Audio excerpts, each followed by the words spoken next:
Ka mbaruar ajo koha kur Shqipëria ishte si vendi trampolinës dhe pikërisht një pjesë e mirë e shqiptar, e egyptianëve, indianët jo, po kryesisht edhe filipinezët e kanë parë si vend trampolinës. Trafikun nga Bangladeshi është në blacklist, që ta kuptojmë. Nepali është në blacklist. Afganistani ishte Këto të dyja janë në blacklist, nuk hynë më. Që të regoj një histori interesante me një djalë nga Bangladesh.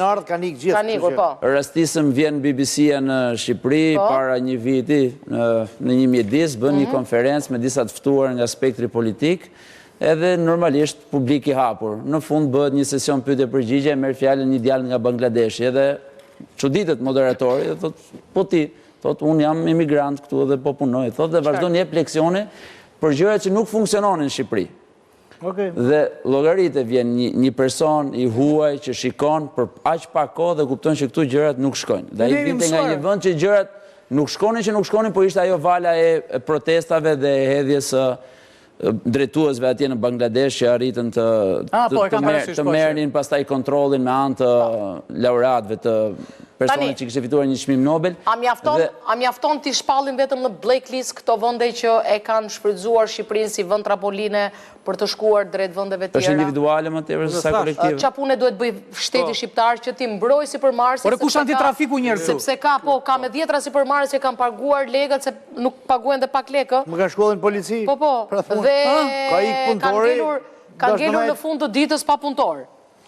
Jo, kanë bajtë dhe përgjegjësi për punëtori që ka ikë. Po, përveç asaj ka shkuar kanë bajtur dhe përgjegjësi, vërtet. Më parë, është plani veçantë, duhet të jetë një plani veçantë me çdo shtet në cilin ti po pret fluks. Ka fillu përpjekjet e para.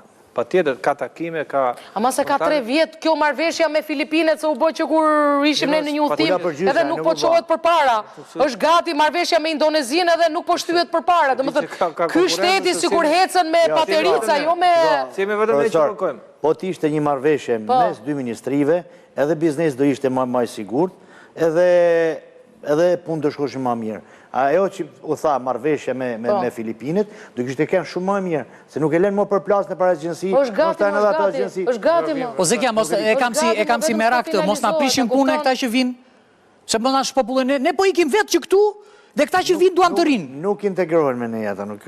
Po pra, këtë po them, ne po ikim ne. Shiko, ti ke një komunitet kinez, tek tregu, që nuk janë integru. Nuk integrohen me ne. Kaq vite nuk janë integruar. Nuk integrohen, nuk është ne.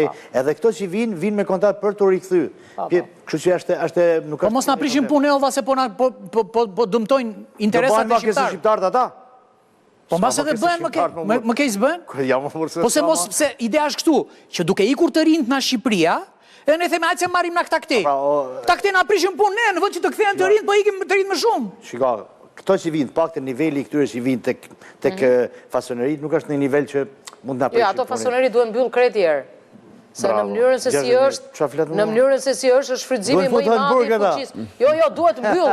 Ju e para, po se u revolucionarizuat brenda vetes që ta shfrytëzoni atë fuqi punëtore, jo për sklavërim. Të kanë ban ftesë 20 herë. Hajde tek kompania ime, hajde herë.